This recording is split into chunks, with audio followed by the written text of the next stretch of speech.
नमस्कार, रियासी के bus stand से आप सभी का स्वागत है। आपको बता दें कि आज से कोरोना कर्फ्यू पास जो हैं वो चलेंगे और उसके बिना जो है अनुमति नहीं दी जाएगी। हालांकि इससे पहले देखा गया है कि अभी बहुत से लोगों के जो पास हैं वो नहीं बने हैं या फिर लोगों को अप्लाई करने का पता नहीं चल रहा है या फिर कुछ टेक्निकल खामी कुछ फ़ोन्स हमें आए कि उसमें पास बनाने में अप्लाई करने में आ रही है। कुछ लोगों का ये भी कहना है कि फ़ोटो अपलोड नहीं हो रहा है, लेकिन बहुत से लोगों के जो पास हैं वो बन भी चुके हैं और लोग उन पास का उपयोग करके ज़रूरी काम भी कर रहे हैं।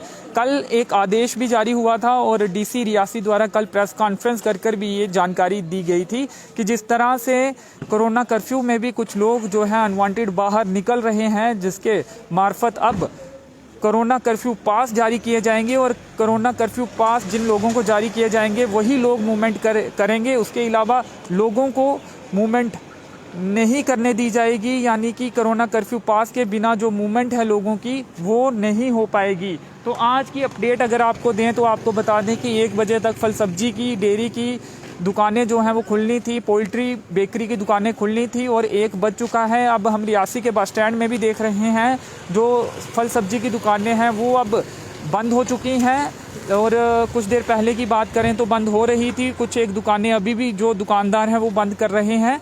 तो दुकानें बंद हो चुकी हैं या फिर दुकानदार दुकानें अभी बंद कर रहे हैं। लगभग जो लोगों के दुकानों के शटर हैं वो नीचे उन्होंने कर दिए हैं। कोरोना कर्फ्यू पास को लेकर कुछ परेशानियां भी लोगों को आ रही थी। जो लोग टेक्निकली स्ट्रांग नहीं हैं, जो लोग इंटरनेट एक्सेस नहीं करते हैं, जो बुजुर्ग वर्ग हैं, उन्हें काफ़ी दिक्कतों का सामना करना पड़ा है। लेकिन आज ऐसा देखने को मिला है कि पास के बिना भी बहुत से लोगों को ज़रूरी कामों के लिए लोग आवागमन कर रहे थे, क्योंकि कल ही जिस तरह से आदेश जारी हुआ है और प्रेस कॉन्फ्रेंस की गई है और उसके बाद एकाएक लोगों के पास अभी नहीं बने हैं, लोग अप्लाई नहीं कर पा रहे हैं। कई लोगों को ये भी नहीं पता है कि किस तरह से अप्लाई करना है। लगातार फ़ोन कॉल्स जो हैं हमें भी आ रही हैं और हम भी कोशिश ये कर रहे हैं कि उन तक वो लिंक पहुंचाया जाए जिसके ज़रिए वो फॉर्म भरकर पास के लिए अप्लाई कर सकें। अब अप्लाई लोग करेंगे, प्रशासन को देखना है कि किन लोगों को पास जारी करने हैं, कौन से कामों के लिए लोग अप्लाई कर रहे हैं और कौन से उनमें जो काम है वो ज़रूरी हैं। उन लोगों को पास इशू किया जाएगा और उसमें लोग किस डेट, किस दिन और किस समय के लिए पास चाहिए वो भी मेंशन कर सकते हैं और उसी दिन और डेट के लिए, टाइम के लिए उन्हें पास मुहैया होगा। इसके साथ ही आपको बता दें कि आज जो मूवमेंट है लोगों की पिछले 2 दिनों के मुकाबले 3 दिनों के मुकाबले कम देखी गई है, क्योंकि कल जिस तरह से कोरोना पास की बात हुई थी और कोरोना कर्फ्यू पास के बिना किसी की भी मूवमेंट अलो नहीं की जानी थी आज, तो उसके मार्फत आज लोग कम मात्रा में बाहर निकले हैं। लोगों को डर भी था कि कहीं कोरोना कर्फ्यू जो पास है उनके पास नहीं है तो ऐसे में उन पर कार्रवाई भी हो सकती है। लेकिन जो आसपास के लोग हैं जो मार्केट में फल सब्जी या डेयरी प्रोडक्ट्स लेने आए थे, उन्हें कहीं ना कहीं उनकी मूवमेंट हुई है। विदाउट पास भी काफ़ी लोग आए थे, उनकी मूवमेंट भी हुई है। लेकिन हो सकता है कि अब आज शाम तक या कल तक जो है पूरी तरह से कोरोना पास, कर्फ्यू पास ही देखा जाए, उसके बिना मूवमेंट करना मुश्किल हो जाए, चाहे वो ज़रूरी सामान के लिए हो या फिर ज़रूरी सर्विसेज के लिए हो। कल एक आदेश भी जारी हुआ था, उस आदेश को भी पढ़कर आपको सुनाना चाहेंगे। उस आदेश में ये साफ तौर पे लिखा था कि there shall be no movement of public and vehicles in the district without a valid pass issued by the district magistrate Reasi. यानी कि किसी भी तरह की लोगों की जो मूवमेंट है वो डिस्ट्रिक्ट में वैलिड पास के बिना नहीं होगी। और ये वैलिड पास आपको बता दें कि ई पास होगा। इसके लिए आपको riasi.nic.in पर जाकर भी आप इसके लिए अप्लाई कर सकते हो। इसके साथ एक लिंक भी जनरेट किया गया है, जिस लिंक को हमने रियासी अपडेट्स में भी पोस्ट किया है और उसमें जाकर भी डायरेक्ट फॉर्म जो है वो खुल जाएगा। उसमें अप्लाई कर अपने तमाम जो जानकारी वहाँ मांगी गई है वो डालकर पास के लिए लोग अप्लाई कर सकते हैं। अब प्रशासन देखेगा कि किस काम के लिए लोगों ने अप्लाई किया है और क्या वो काम असेंशियल सर्विसेज में आता है, क्या वो इमरजेंसी सर्विसेज में आता है। इमरजेंसी सर्विसेज आपको बता दें कि ऐसे भी अलो की गई हैं और पास बनने के बाद लोग मूवमेंट कर सकेंगे, उसके बिना किसी तरह की मूवमेंट नहीं होगी इस आदेश के मुताबिक। इसके साथ ही और ये जो पास है वो आपको फ़ोन पर प्राप्त होगा। ईमेल जो आपने डाली होगी उस ईमेल में ये पास बनकर आपका आएगा।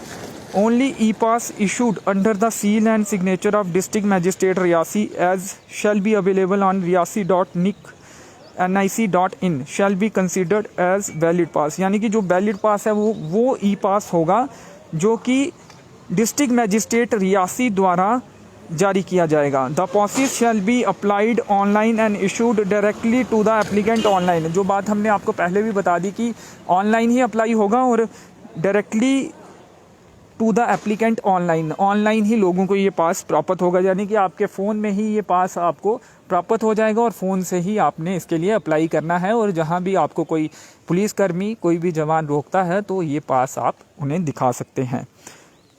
इसके साथ ही however following should be exempted. यानी कि जो चीज़ें जिन लोगों को पास नहीं बनाना होगा वो लोग अपने आई कार्ड्स दिखाकर भी मूवमेंट कर सकते हैं। और ऐसे कौन से काम हैं जो चल सकते हैं जिन्हें किसी तरह की हिंड्रेंस जिनके लिए नहीं होगा वो आपको बता दें। Vehicles carrying a patient heading to carry a patient in a medical exigency shall be given safe passage. However, the magistrate police shall intimate the office of the district magistrate Reasi immediately। यानी कि ऐसे वाहन जिसमें patient होगा, जिसमें मरीज़ होगा और कोई मेडिकल इमरजेंसी होगी उन्हें अलो किया जाएगा। उन्हें भी मैजिस्ट्रेट पुलिस से को इंटीमेट करना होगा और उसके बाद उन्हें अनुमति दी जा सकती है। इसके साथ ही मूवमेंट ऑफ एम्प्लॉयज़ यानी कि उन कर्मचारियों की मूवमेंट जो एसेंशियल सर्विस से डील करते हैं जिसमें revenue, judiciary, health, police, PDD, PHE and food department जो होता है जिसे FCS and CA shall be allowed on production of their official identity cards. ये वो डिपार्टमेंट हैं जिन्हें ID कार्ड्स देखने के बाद भी इन कर्मचारियों को, इन अधिकारियों को इस डिपार्टमेंट के छोड़ा जाएगा। यानी कि इनको पास बनाने की ज़रूरत नहीं है। People going for vaccination testing shell be allowed. जो लोग टेस्टिंग के लिए जा रहे हैं, कोविड टेस्टिंग के लिए, इसके साथ ही जो वैक्सीनेशन के लिए जा रहे हैं वो भी अलाउड होंगे, उन्हें भी पास बनाने की ज़रूरत नहीं है। Vehicles carrying man and machinery, construction material, equipments supply for construction of railway works. यानी कि जो भी लोग और मशीनरी और कंस्ट्रक्शन मटेरियल, इक्विपमेंट जा रहे हैं रेलवे के काम के लिए। इसके साथ ही executing agencies GREF, RNB department, PHE, PDD, NHPC and other government department shall be allowed without any hindrance. यानी कि इन तमाम तरह के कामों के लिए जो भी मशीनरी जा रही है, जो भी मटेरियल जा रहा है या फिर लोग जा रहे हैं, इन्हें भी किसी तरह की रुकावट नहीं होगी, इन्हें भी पास बनाने की ज़रूरत नहीं है। इसके साथ ही staff deployed for house to house mopping of कोविड-19 पॉजिटिव सस्पेक्ट केसेस। यानी कि जो हाउस टू हाउस वेरिफिकेशन चल रही है वो भी लोग 14 तारीख तक, ये 13 तारीख तक जो हाउस टू हाउस मैपिंग थी उसकी डेट थी, लेकिन अब इसमें जो लिखा गया है वो 14 तारीख तक, क्योंकि इन्हें अपनी रिपोर्ट भी सौंपनी है, 14 तारीख तक ये लोग भी मूवमेंट कर सकते हैं विदाउट ई पास। अगर इसमें यह भी लिखा गया है any violation of this order shall invite punitive action under section 188 of Indian penal code. यानी कि अगर जो भी आदेश ये निकाला गया है इसकी उल्लंघना कोई करता है तो उस पर कार्रवाई की जा सकती है। 188 जो सेक्शन दी गई है इंडियन पीनल कोड की, उसके इस धारा के तहत लोगों पर कार्रवाई भी हो सकती है। तो तमाम लोगों से यही गुजारिश है कि अगर कोई भी ज़रूरी काम है, कोई भी एसेंशियल सर्विस लेने आप जाना चाहते हैं तो ई पास बनाएं। हालांकि मुश्किलें काफ़ी आएंगी और जिन लोगों को भी पास बनाने में मुश्किलें आती हैं वो कंट्रोल रूम के जो नंबर हैं, जो कुछ दिन पहले हमने पोस्ट डाला था, उन नंबरों पर संपर्क कर सकते हैं और उन्हें अपनी जो मुश्किल उन्हें आ रही है या उन्हें किस तरह से पास बनाना है उन्हें बता सकते हैं, वहाँ से मदद ले सकते हैं। इसके अलावा पुलिस ने भी अपने 2 फ़ोन नंबर जारी किए हैं, वो भी हमने रियासी अपडेट्स में पोस्ट डाला हुआ है। तो ये जो तमाम नंबर हैं, कंट्रोल रूम के नंबर हैं, पुलिस के नंबर हैं, ये तमाम लोग आप अपने अपने फ़ोन में सेव कर लें ताकि किसी भी मुश्किल सिचुएशन में आप इन नंबरों पर फ़ोन कर मदद मांग सकें। तो रियासी की बस स्टैंड की कुछ और तस्वीरें आपको दिखाने की कोशिश करेंगे, कुछ आगे की तरफ रुख करेंगे। आज जो मूवमेंट है पिछले दिनों के मुकाबले आपको बता दें कि काफ़ी कम देखने को मिल रही है। इससे पहले हमने देखा था कि हल्की मूवमेंट जो है वो दिखती थी, लेकिन आज उसके मुकाबले मूवमेंट और कम हुई है, क्योंकि कल जिस तरह से आदेश भी आया और डीसी रियासी द्वारा कड़े शब्दों में ये कहा गया कि पास के बिना किसी तरह की कोई मूवमेंट नहीं होगी, उसके बाद अब रियासी के बस स्टैंड में बहुत कम मूवमेंट देखने को मिल रही है। और 1 बजे तक जो कुछ दुकानें खुली थी उनमें भी आपको बता दें कि ज़्यादा जिस तरह से पिछले 2-3 दिनों में हम देख रहे थे उस तरह से लोग नहीं पहुंचे थे, उसके मुकाबले लोग कम थे।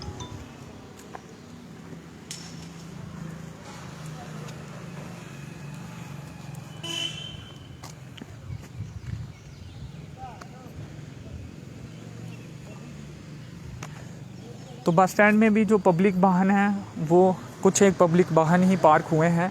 दूसरे तरफ के कुछ दृश्य आपको दिखाना चाहेंगे और कुछ बाज़ार के दृश्य भी आपको दिखाने की कोशिश करेंगे।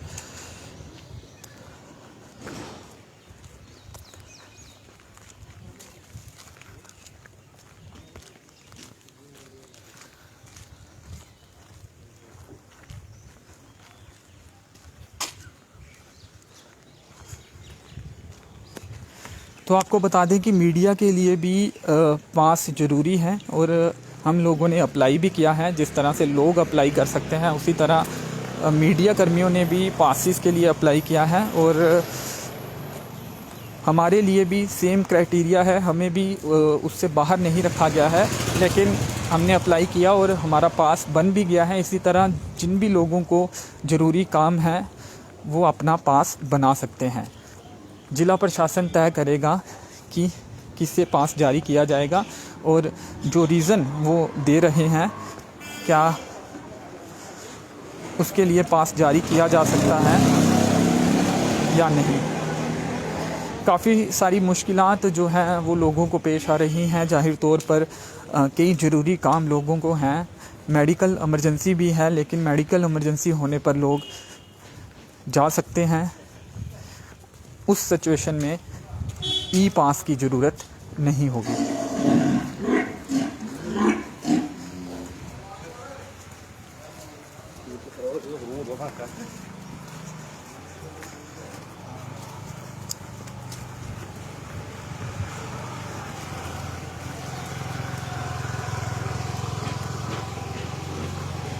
भट्ट साहब से बात करने की कोशिश करेंगे। आज ईद है और ईद पर भट्ट साहब हमें मिले हैं, इनसे बात करने की कोशिश करेंगे और आप तमाम दर्शकों को भी ईद की मुबारकबाद। भट्ट साहब, ईद की मुबारकबाद सबसे पहले आपको। खैर मुबारक जी, खैर मुबारक। अगर बंद कर लें तो कुछ, क्योंकि बातचीत लंबी हो सकती है, क्या संदेश रहेगा? आज ईद है और हमने देखा कि अच्छे माहौल में बनाई जा रही है, क्योंकि जिस तरह से जो SOPs जारी की गई थी कहीं ना कहीं उनका पालन होता भी दिखा है। देखिए कि आज ईद है, इस मौके पर मैं आपकी वसातत से ज़िला रियासी के तमाम भाइयों को मुबारकबाद पेश करता हूँ ईद की। और उसके साथ साथ मैं आपसे ये भी कहना चाहता हूँ कि पिछली ईद जो थी वो भी हमने इसी तरह से मनाई थी। ईद हो या दिवाली हो या कोई भी त्यौहार, तकरीबन 1-1.5 साल से हम इन ही हालात में मना रहे हैं और इन हालात की वजह से किसी भी त्यौहार का कोई वो लुत्फ़ या वो कोई मज़ा जो है वो नहीं रहा, क्योंकि हालात इस कदर ख़राब हैं कि हमारे देश के अंदर जिस कदर अमवात हो रही हैं, मौतें हो रही हैं, तो कहाँ किसी त्यौहार का मज़ा। हर घर में मातम छाया हुआ है और ख़ास करके हमारे जम्मू कश्मीर के अंदर भी यही सूरत बनती जा रही है। और गवर्नमेंट ने और ख़ास करके एडमिनिस्ट्रेशन रियासी ने जो इसमें थोड़ी सी सख्ती जो दिखाई है, मैं ये समझता हूँ कि इसकी ज़रूरत थी, क्योंकि कोविड-19 जो है, ये महामारी जो है वो एक दूसरे से मिलने से, सांस के ज़रिए से मतलब एक दूसरे को चिपक सकती है, तो इससे दूरी रखना जो है ये बहुत ज़रूरी था।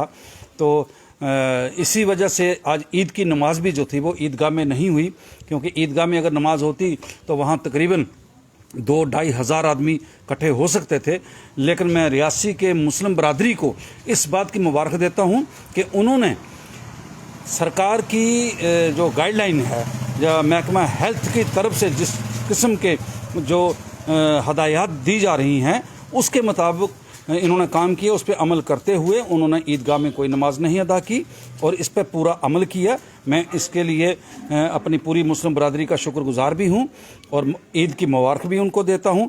और ख़ास करके मीडिया कर्मी जो हैं, चाहे वो कोई भी चैनल हो, मैं उनका भी शुक्रिया अदा करता हूँ कि वो इस महामारी से एडमिनिस्ट्रेशन की तरफ से जो हदायत आती हैं उसके मुताबिक जो आवाम को आगाह करते हैं, क्योंकि कोई भी अफसर अगर कोई आर्डर निकालता है तो घर घर में तो पहुंच नहीं सकता।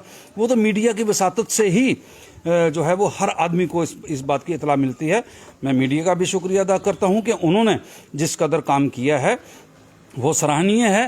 तो जहां तक सवाल अब ईद का है, तो ईद तो आज हम मना रहे हैं, लेकिन वो स्वाद जो है, वो मज़ा जो है, क्योंकि हमारी ईद हो या दिवाली हो, जब तक ना हम तमाम लोग रियासी के अंदर हिंदू, मुस्लिम, सिख, ईसाई जितने भी हैं सब मिल कर के हम एक दूसरे का त्यौहार मनाते हैं और उसमें जो लज्जत होती है वो कुछ और ही होती है। लेकिन बदकिस्मती ये है कि पता नहीं परमात्मा, वो खुदा, वो वाहेगुरु, वो खुदावंद यसु मसीह, वो किन बातों से नाराज़ हो चुका है।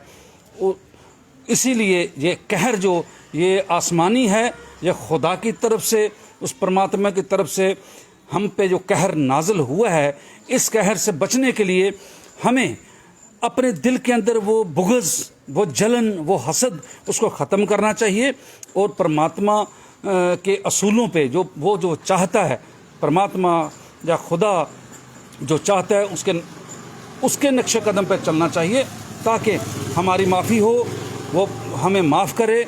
और मैं यही दुआ करता हूँ आज के इस दिन पर कि या अल्लाह, या परमात्मा, हमें माफ़ कर, हमारी गलतियों को माफ़ कर। हमने जो कसूर किए हैं, तो बख्शनहार है, तो पालनहार है, तो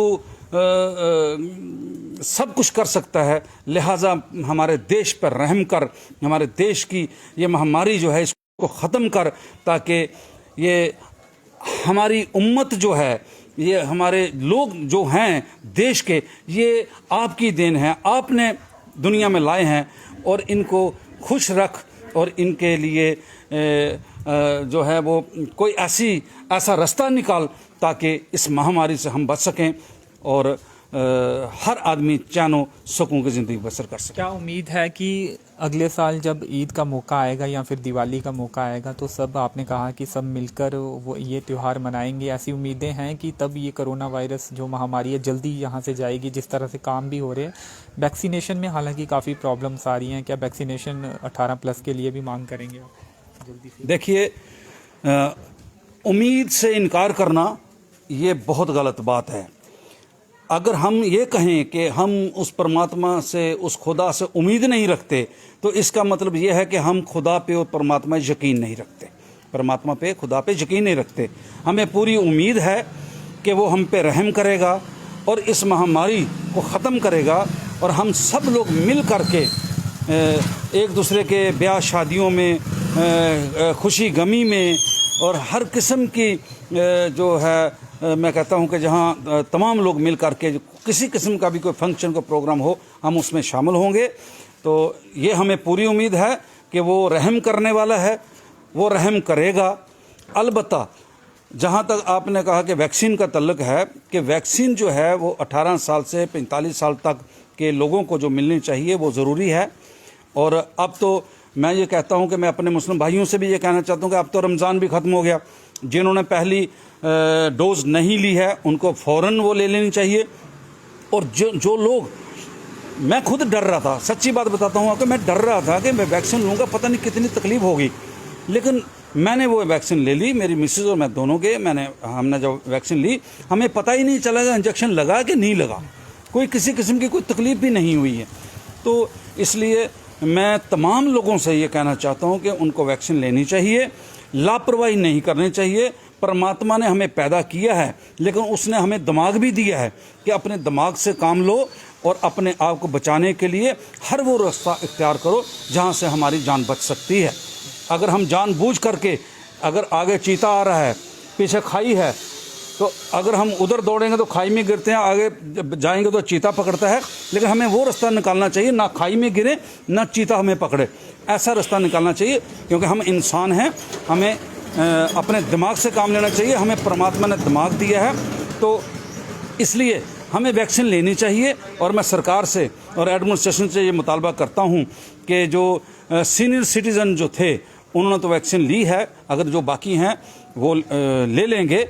लेकिन जब 18 साल से 45 साल तक की जो वैक्सीन जिनको देनी है वो फ़ौरन जो है वो उसका इंतज़ाम किया जाए और उन्हें वैक्सीन जो है वो मिलनी चाहिए। यही एक रास्ता है हमें बचने के लिए, वरना अगर हम लापरवाही करेंगे तो अपने ही जान के दुश्मन होंगे। जी जी, कोरोना कर्फ्यू के बीच घरों में किस तरह से ईद मनाई जा रही है? मैं पहले ही कह चुका हूं कि ईद या दिवाली या किसी भी त्यौहार को कोई मज़ा नहीं रहा। 1-1.5 साल से हम जिस बीमारी में से जूझ रहे हैं, हमारा देश सारा इस मुसीबत में पड़ा हुआ है। लेकिन फिर भी जब अब आज अगर ईद हो रही है तो ईद जो है वो ये समझ लीजिए कि ईद अपने ही घर में है। ना हम किसी के घर में जा सकते हैं, न किसी को अपने घर में बुला सकते हैं। अगर मैं किसी के घर में दावत देने के लिए कि आओ हमारे घर में, आज आपको मैं ईद की दावत देता हूं, मैं जाना भी चाहूं, हो सकता है जिस घर में मैं जा रहा हूं वो ही नहीं चाहते हूं कि हमारे घर में कोई आए।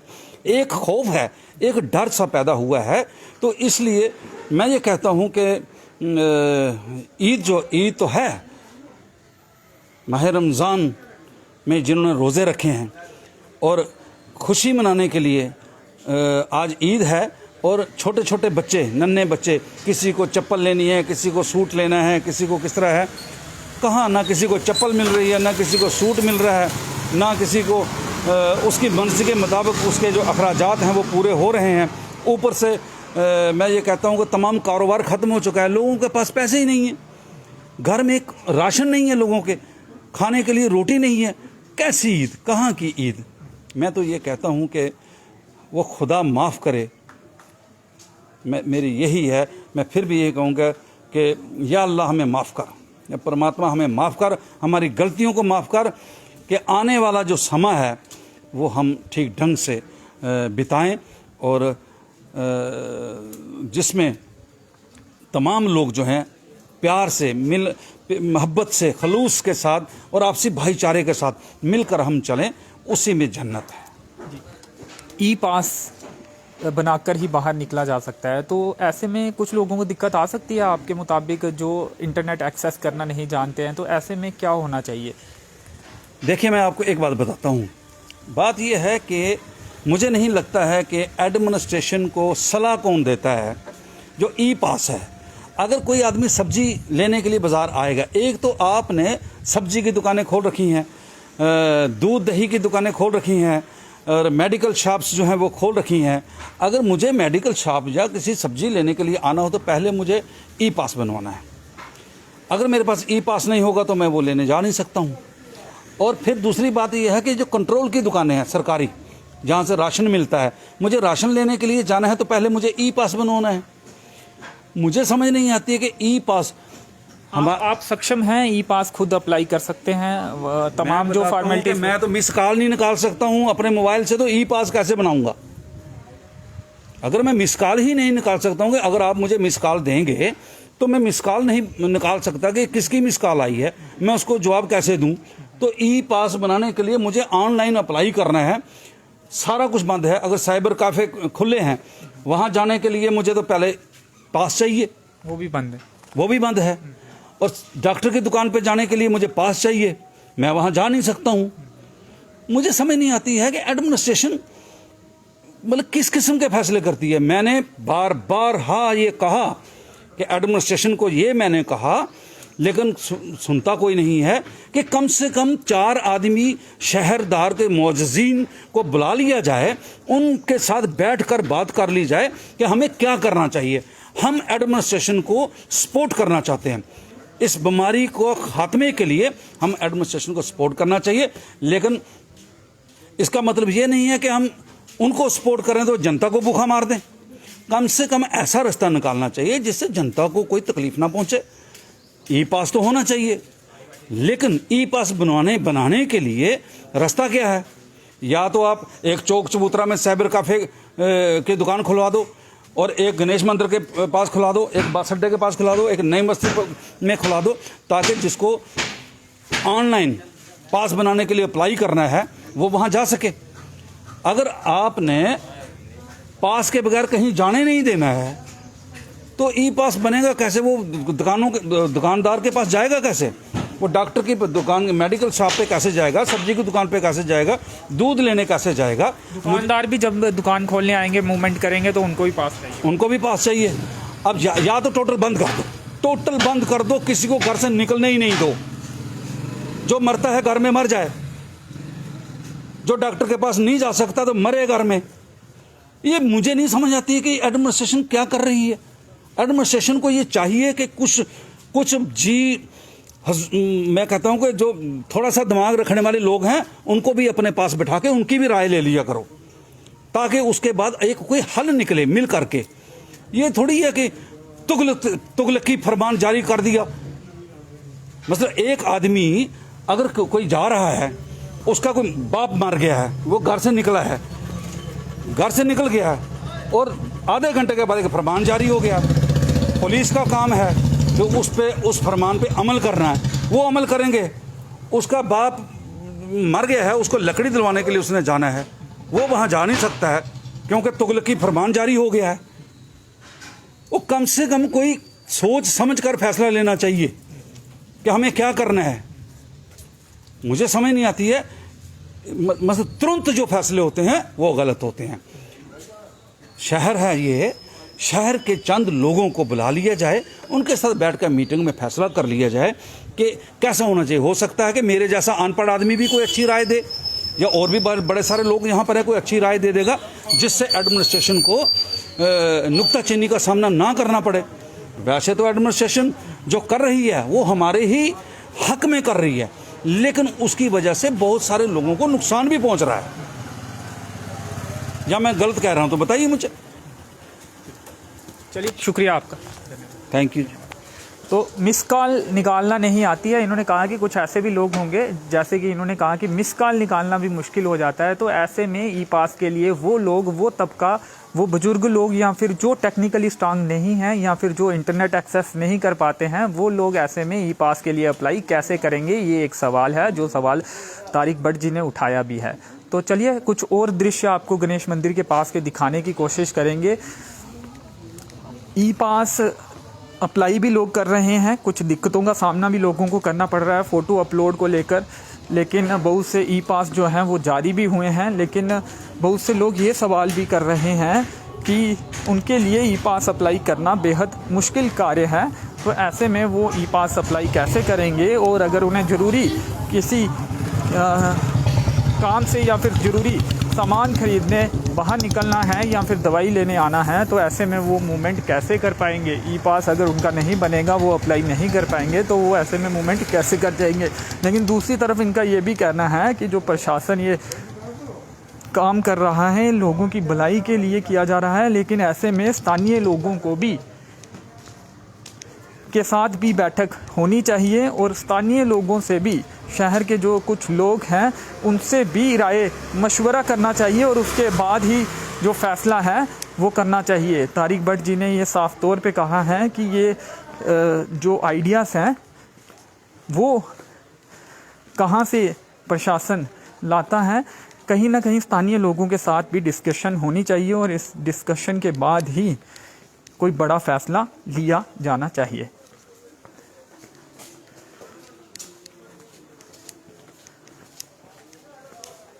तो रियासी के मेन बाज़ार की ये सीधी तस्वीरें आप देख रहे हैं।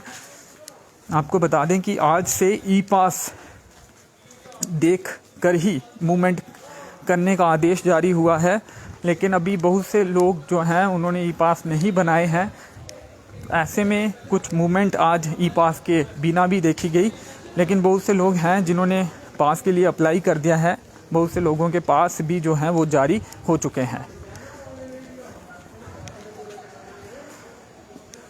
तो चलिए कोविड-19 को लेकर और ज़िले की अन्य खबरें भी लगातार आप तक पहुंचाते रहेंगे। आप बने रहें रियासी अपडेट के साथ। फिलहाल इस कवरेज में नरेश भगत के साथ मुझे दीजिए अनुमति। धन्यवाद।